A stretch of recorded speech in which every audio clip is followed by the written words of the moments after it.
Welcome to Interpersonal Communication Principles and Practice, Chapter 4, Hearing and Listening. We'll begin with our chapter objectives. After studying this chapter, you should be able to do the following things. You should be able to define listening and describe how listening differs from hearing. You should be able to list the steps in the listening process. And we're going to be putting a special emphasis on this idea of process. Explain the various contexts of listening and the context in which each of those would be used. Describe listening styles and identify the context in which each one is appropriate. List the ways a listener can give feedback to a speaker. So how does a listener engage in that feedback loop in the communication model? You'll be able to explain the traits of incompetent listeners. What are some of the things that incompetent listeners do? And you'll be able to describe the barriers to effective listening, or what are the things that get in the way of you listening attentively and well so that you can decode a message in the most effective way. Let's start with 3 common misconceptions about listening, or ideas that the average layperson might have about the act of listening. First, a lot of people think that hearing is the same as listening. But most of us can give instances of times when we have heard something but not really paid attention to it, not really made an effort to decode the message. So we've just had noise vibrating our eardrums, but we weren't really tuned in on it. The second myth is that listening is natural and effortless. It's not. Good listening is a learned skill. And in this chapter, we're going to examine some ways that you can improve this skill for yourself. And the third myth is that all listeners hear the same message. So if you made an announcement from a stage to a room full of people, you assume that everybody got the same message. But we have to remember that our hearers are always filtering the incoming message through their own perceptual set. So I could make the same announcement to 100 people in class, but they might all interpret it a little bit differently. Let's take part in a fun little activity to examine how our perceptual set can affect our listening. I'm going to ask you a series of questions, and I want you to react very quickly. So what is your fastest answer to each of these questions? First question, David's father has 3 sons. Their names are Snap, Crackle, and what? Well, if your first impulse in your mind was the word pop, you're thinking of Snap, Crackle, Pop from the Rice Krispies commercial. This is an example of your perceptual set affecting the way you answered the question. Snap, Crackle, Pop is a phrase that we're familiar with in our culture, but the question says that David's father has 3 sons, and it gives you the names of 2 of them. So the third son's name would obviously be David, but for some of us, our perceptual set might get in the way and lead us to answer Snap, Crackle, and Pop because those 3 words seem to go together to us. Let's try another one. Where does Christmas come before Thanksgiving? Well, if you think about it for a moment, you might correctly answer that Christmas comes before Thanksgiving in the dictionary. But if you are filtering this question through your own perceptual set, you might have difficulty answering it because we think of Christmas and Thanksgiving as events, as dates on the calendar. And we know that Thanksgiving usually occurs in the fall, in October for Canadians, in November for Americans, and Christmas comes at the end of December. So when we hear the words Christmas and Thanksgiving, we tend to think of those dates and those events rather than the words Christmas and Thanksgiving, which is what this question is using. So again, we're filtering the question through our own perceptual set of the quickest meanings we have for Christmas and Thanksgiving. What belongs to you, but other people use it more than you? Take a moment to think about this. Something that belongs to you, but other people use more than you. The correct answer is your name. But most of us, when we see the phrase what belongs to you and we think of using something that belongs to us, we think of an object. So when I ask what belongs to you, but other people use it more than you, you're probably thinking of a pen, a pencil, a coffee cup, a hammer, some kind of object. That's what our perceptual set leads us to on first glance. So we might not think of something a little less tangible, such as our name. You live in a one-story house made entirely of redwood. What color would the stairs be? Well, the clue is in the question. You live in a one-story house, so there wouldn't be any stairs. But by telling you that the house is made of redwood, I've affected your perceptual set, and you're thinking, well, if the house is made entirely of redwood, of course the stairs would be made of redwood as well. So you might miss that clue that it's a one-story house. Try this one. A man rode out of town on Sunday. He stayed a whole night at a hotel and rode back to town the next day on Sunday. How is this possible?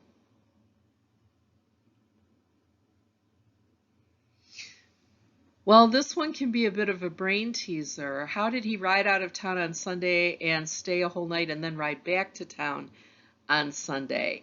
If we're thinking of Sunday as a day, the question is confusing.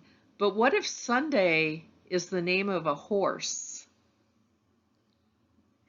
If he rode out of town on his horse named Sunday, stayed a night at a hotel, and rode back to town the next day on his horse named Sunday, then the question makes sense. But again, we're filtering the word Sunday through our perceptual set that means a day of the week, and that's why we got confused. There is an ancient invention still used in some parts of the world today that allows people to see through walls. What is it? I'll give you a hint. You have some of these in your home, probably in the room that you're in right now. The answer? Window. It's a window. But think about the cues in the sentence that might have confused you. We say it's an ancient invention that is still used today, so we think of it as being something mysterious. It allows people to see through walls. That sounds somehow magical or mystical, the idea we could see through a solid object. So that's probably where your mind went initially. So you were filtering this question through that perceptual set of seeing through walls, and how would that be possible? You'd have to have X-ray vision or something like that. So the answer seems very straightforward once you strip away those elements of the perceptual set. These questions are fun to ask yourself, and they're fun to ask other people, and you can really see how perceptual set comes into play and how we filter what we hear and listen to and attend to, and the way we decode messages is always filtered through our own perceptual set. Before we move forward, let's define our terms and look at the definition of listening that we'll be using and focusing on as we move forward through this chapter. Listening is an active process of making meaning from the messages we receive. So again, we have kind of a lengthy definition here, so let's deconstruct it. First of all, we're told that listening is an active process. Active, not passive. That means that we are engaged in it. We are focusing on it. We're attending to it. our brains are engaged. We're not just sitting there letting sounds come at us. We are attaching ourselves to them and paying attention to them. So remember, listening is the active process. And we're told it's a process of making meaning from the messages we receive. So we're trying to make sense of them, interpret them. We're trying to decode these messages that come to us. And that also means it's an active process. We're making an effort, we're engaged with it, we're actively doing something when we listen. Since active listening is a process, and we know that a process is a procedure that has multiple steps to it, in order to accomplish active listening, we have to go through a series of steps. So let's look at those now. The first step is to receive a message. Some sort of noise vibrates your eardrums. Maybe the TV is playing and the news is on. Maybe you're having a conversation with a family member. Maybe the TV and the conversation with the family member are going on at the same time. Both sets of noises are vibrating your eardrums, but are you just hearing or are you truly listening to either or both? Well, in order to listen, we have to pay attention to the message. We have to engage with the message. So maybe you decide to pay attention to what's on the television, or you decide to pay attention to what your conversational partner is saying. Sometimes when we're receiving multiple incoming stimuli, we have to foreground and background different ones in order to pay attention. So we tend to tune one out when we pay attention to the other one. If you're at a crowded, really noisy party and you're having a conversation with one person, there might be a high noise level in the room and you're hearing a lot of things, but you are paying careful attention to your conversational partner and you are zeroed in on the message that's coming from them. Thirdly, we have to comprehend the message, so we have to be able to decode it.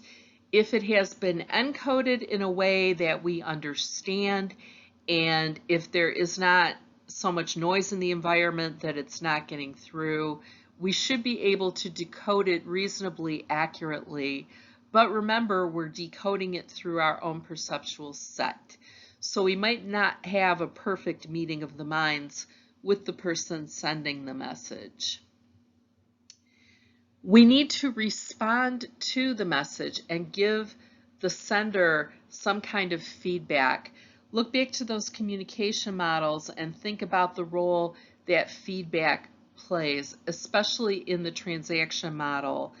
You will be indicating to the speaker that you maybe agree or disagree with what they're saying. You will have facial expressions. You might nod your head. You might say, uh-huh. You're giving some kind of response. You might stop them and say, wait, let me summarize what you've said to make sure I'm understanding you correctly. An active listener will engage in this kind of feedback to help them refine their decoding of the message. And then the last step in the active listening process is to be able to recall the message. Have you absorbed it enough and paid close enough attention to it that you could repeat it? You could repeat it back to the person. You could remember it later. You have processed it in your mind to an extent that you could remember it later. And one useful tool for remembering things that we've heard could be a mnemonic device. And I bet that you use these all the time, and maybe you just didn't know the word for it. Mnemonic devices are brain tricks that we use to help us remember things. And here are a couple of examples. If you've ever studied music, especially if you've taken piano lessons and you've learned how to read music, you might have encountered this first one. The lines of the treble clef are E, G, B, D, F. And one way to remember that is with the phrase, every good boy does fine. Learning to read music is learning another language, so this is a little brain trick that helps you to remember what order things come in. Another one, I remember when I was in elementary school and learning to spell the word arithmetic, and the way I learned how to spell it was a rat in the house may eat the ice cream, which is kind of cute and funny, but arithmetic is a long word for little people to learn how to spell. So that was a trick or a mnemonic device for remembering that. So you might use these to remember people's names, or you might use them to remember a shopping list. Say you have to go to the store and get 3 things and you don't want to forget them, so you make up a little phrase or sentence using those 3 things in order to aid your recall. Now that we've looked at the process of listening, let's examine 3 main reasons why we listen, or what the practical functions of listening most often are in our daily lives. There are 3 main functions of listening that we engage in: listening to learn, listening to evaluate or analyze, and listening to connect. And for each of these, we engage with the speaker in a slightly different way. So let's take these one by one, starting with listening to learn. Listening to learn is something that we do whenever we are listening to a message in order to extract information from it, and especially information that's new to us and that is going to be useful to us. So right now you're engaged in listening to learn. When we attend a lecture in class, we are listening to learn. If we ask someone for driving directions and they're explaining to us how to get somewhere, we're going to be trying to extract the nuggets of useful information from what they are telling us. But there's a pitfall to this. Listening to learn can be a relatively passive process. Imagine that you are listening to a lecture in a lecture hall, and the lecture is long and the speaker isn't very dynamic and the chairs are comfortable and the room is warm and you're not very interested in the topic, but you need to take this information in and remember it. It's going to be challenging because the situation, the context is set up to be relatively passive. In the lecture hall where I teach, we have theater type seating. Those fold down chairs that are padded, they actually are pretty comfortable. Plus the fact that I'm up on a stage and everybody else is sitting below me and facing forward. The room is relatively warm. The projector is making a humming noise. So there's a lot of things in the environment that might lull you into a state of inertia, let us say. It can be relatively passive. So you need to metaphorically sit up on the edge of your seat and be actively filtering that incoming message for new information and things that you're going to need to remember later. Sometimes we listen to evaluate or analyze what a person is saying, and this is also a process that requires very active attention.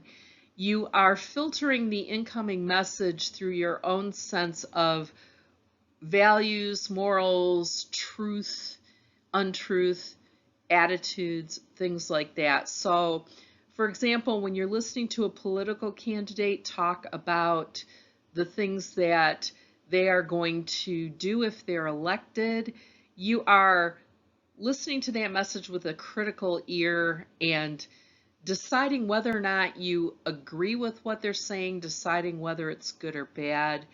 When we see a commercial for a product, we might listen with a skeptical ear and decide whether or not the claims they're making sound true and whether or not the features of the product sound like they would be useful to us. So when you listen to evaluate or analyze, You are detangling the message through the lens of your own wants, needs, experiences, and values to determine whether or not it's true or it's useful. So you're listening with a skeptical or critical ear in this case. Listening to connect is motivated by wanting to get closer to another person, wanting to develop an interpersonal connection with them. So we engage in listening to connect when we invite a friend to tell us about their problem, or maybe you go to a therapist and they say, update me on what's happened since the last time we talked.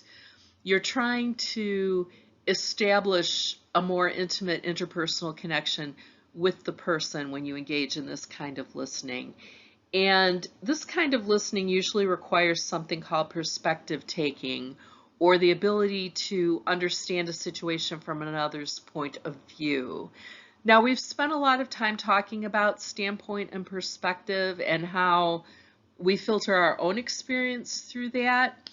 But perspective taking requires us to try to imagine the other person's standpoint. Now, it's not possible to stand in another person's shoes, but we can actively try to imagine what the situation is like for them.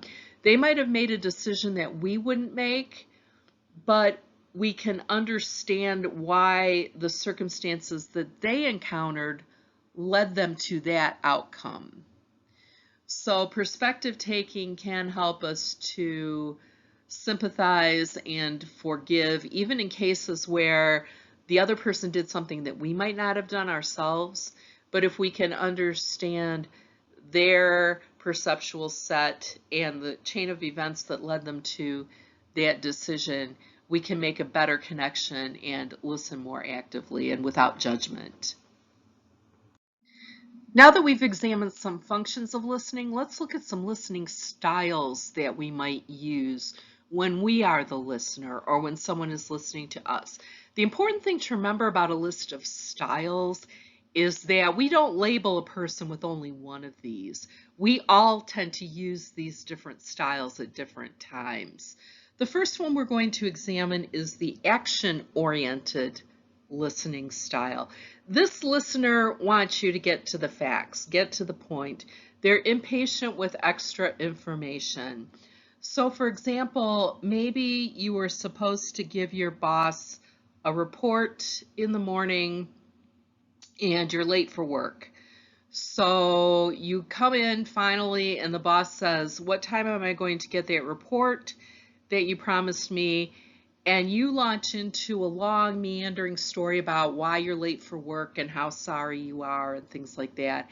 And the boss might say, I'm not concerned with any of that, just what time can I have my report? That would be an example of action-oriented listening. They just want the facts. They want you to get to the point so that they can then take that information and move on with their day and the next thing that they need to do. This is different from a time-oriented listener, and it's important to understand the distinction. The time-oriented listener is a person who likes to listen on a schedule. So if you ask a time-oriented listener, do you have a minute? They might tell you, I really don't right now, but if you come by my office at 3 o'clock, I can give you 15 minutes. This person likes to compartmentalize their listening into specific times of day. If you are coming to meet with them, they want you to be prepared so that you can make the most of the time that they are able to give you. And when that time is up, they might tell you, I'm sorry, but our time is up. I need to take my next meeting or something like that. So you want to be well prepared to engage with a time-oriented listener. I had a boss like this once where if she told you that a meeting would last from 9 to 9:30, it got out at 9:30. And if anybody tried to go off on a tangent, she would tell them That's very interesting, and we can talk about that next time, but it's not the meeting we're having right now, and we need to stay on our schedule. So our 10-minute time frame for talking about that issue is now over. We need to move on to the next thing.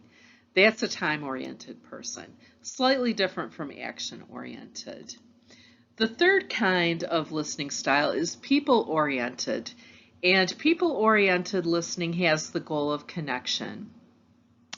So this could go back to the example I gave on listening functions where you're counseling somebody or you are offering a friend a shoulder to cry on when they're having difficulty.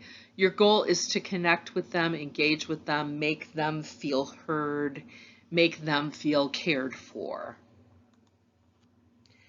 And then finally, content-oriented listening is when you engage in listening because you're interested in that particular topic. So for example, maybe you are really interested in drones. You like to build them and fly them, and you're curious about film footage from drones, and you like to read about that. So if you are in a room where there's a lot of different conversations going on, and you hear somebody bring up the topic of drones, you might go over and join that group because you're interested in that topic.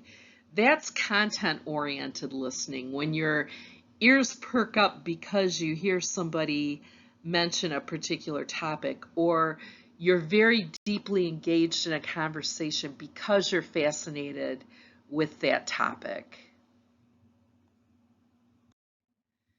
So far, we've been examining what it takes to be a good listener and some of the habits of good active listening. But there are some bad listening habits as well that we sometimes fall into and that make us incompetent listeners. So let's examine some of these bad listening habits so that we can guard against doing these things.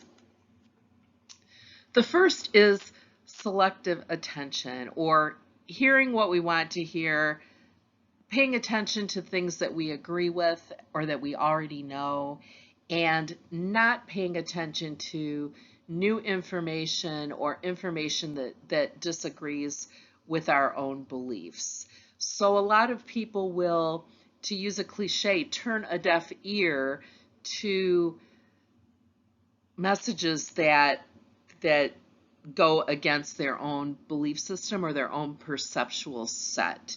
So we want to be aware when we're doing this and be receptive to messages that maybe we disagree with or maybe are very new and uncomfortable to us, and not dismiss those outright because they don't fit in with our current mindset. The next one is eavesdropping, or trying to overhear a conversation that you're not a part of, trying to listen in on what somebody else is saying when they don't know you're there and they don't know you're a receiver of their message. And this is problematic for a number of reasons. First of all, you don't want them to know that you're there, so you will not ask questions for clarification or give them any kind of feedback because you're trying to remain unseen. And also, you are not the intended receiver of that message. And we know that when a sender encodes a message, they encode it in a custom way for their receiver in interpersonal communication. So they're using language, word choices, expressions that the other person will understand and that the other person will be able to decode easily. And if you are not the intended receiver, you're not aware of the context of their relationship or what certain words and expressions might mean between these people. So you're more likely to get it wrong if you're not one of the intended receivers, plus the fact that it just isn't really a nice thing to do. Moving on to pseudo listening. The prefix pseudo means fake or pretend. So when we engage in pseudo listening, we're just pretending to listen, but we're not really actively engaged. So someone is talking to you and you might try to arrange your facial expression into something that looks like you're interested and alert. You might say uh-huh every once in a while and nod your head, but you're not really paying attention. Or sometimes when we're on the phone and someone is rambling on and on, we might say uh-huh, yeah, every once in a while to let them know we're still there. But we're not really actively engaged with the conversation. We're not actively listening to what they're saying. And this form of listening can get us into trouble.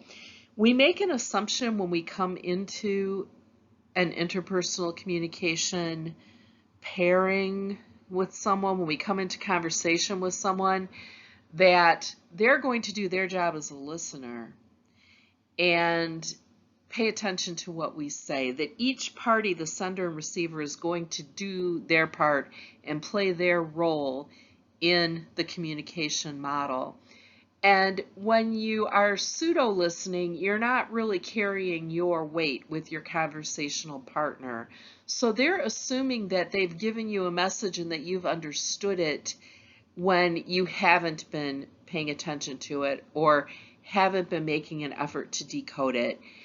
That can get you into trouble later when your friend reminds you of something. You say, oh, I didn't know about that. And they say, well, I told you in our phone conversation yesterday, or something like that. You were tuned out and not paying attention, and you missed an important piece of information that you should have known. Students sometimes do this in class too. You might be mentally asleep but trying to look awake and alert for the sake of the instructor, but you're missing out on some of the information that's being delivered to you.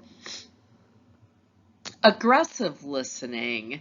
The aggressive listener wants to refute what you say. They have something we call rebuttal tendencies. So when you are speaking to an aggressive listener, they're looking for mistakes in your message or things they can use to overturn what you're saying. So for example, maybe you're giving a political opinion to a friend and they're listening to you just so they can formulate their argument against what you're saying.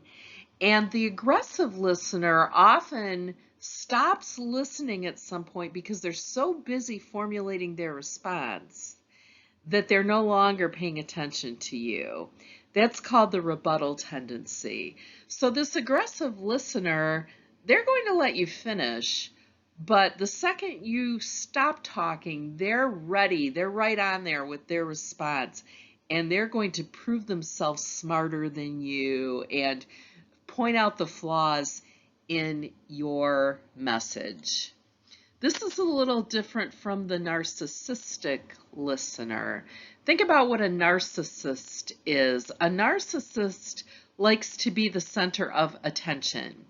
So the narcissistic listener will engage in competitive interrupting in order to turn the focus back on themselves.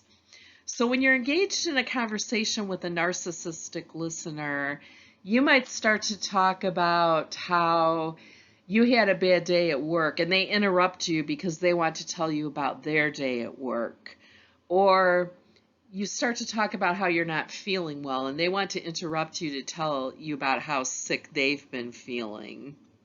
So their motive is to turn the focus of the conversation to themselves, and that's why they engage in this competitive interrupting. Now note how this is different from the aggressive listening. The aggressive listener is not necessarily going to interrupt you, but they're mentally checked out because they're trying to figure out their response while you're still talking. The narcissistic listener doesn't want to let you be the focus. They want to be the focus. So whenever you throw out a topic or a keyword, they're going to pounce on it and then turn it onto themselves. Here are some other barriers to effective listening that we need to keep in mind so that we can avoid falling into these traps. One is deciding that a topic is boring. Maybe you need to go to a lecture or attend a class on a topic that doesn't really excite you that much, so you decide ahead of time that it's going to be boring, that you're not going to hear anything worthwhile, and that can create a mental barrier. It can create psychological noise for you that stops you from attending to the parts of the message that you should. Sometimes we engage in criticizing the speaker. Maybe the person speaking isn't dressed the way that we think they should be, or they have an accent, or some other personal characteristic that we focus on, and we think about how off-putting that personal characteristic is, and let that get in the way of receiving their message. We allow our focus to be on those points that we're critical about instead of the content of their message. Some speakers are challenging to listen to for various reasons, but we need to get past that if we truly want to listen actively. The third one is fast thinking, and you're probably engaging in fast thinking right now.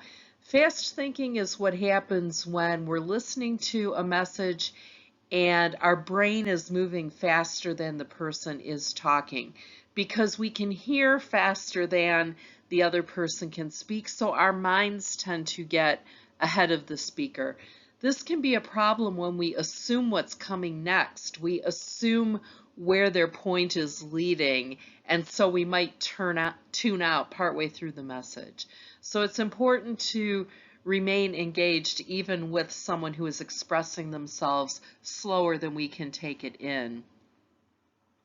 And then there's information overload. When we're hearing a lot of new facts or ideas and we're trying to attend to them, they're important to us, we're trying to take notes and remember a lot of things, we can reach a point where our brain gets fatigued with the amount of information that we're taking in.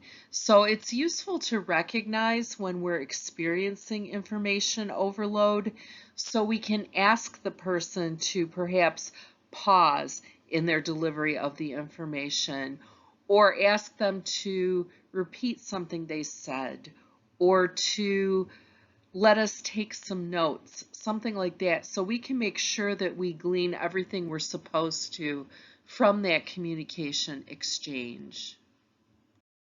And that concludes our lecture on Chapter 4, Hearing and Listening.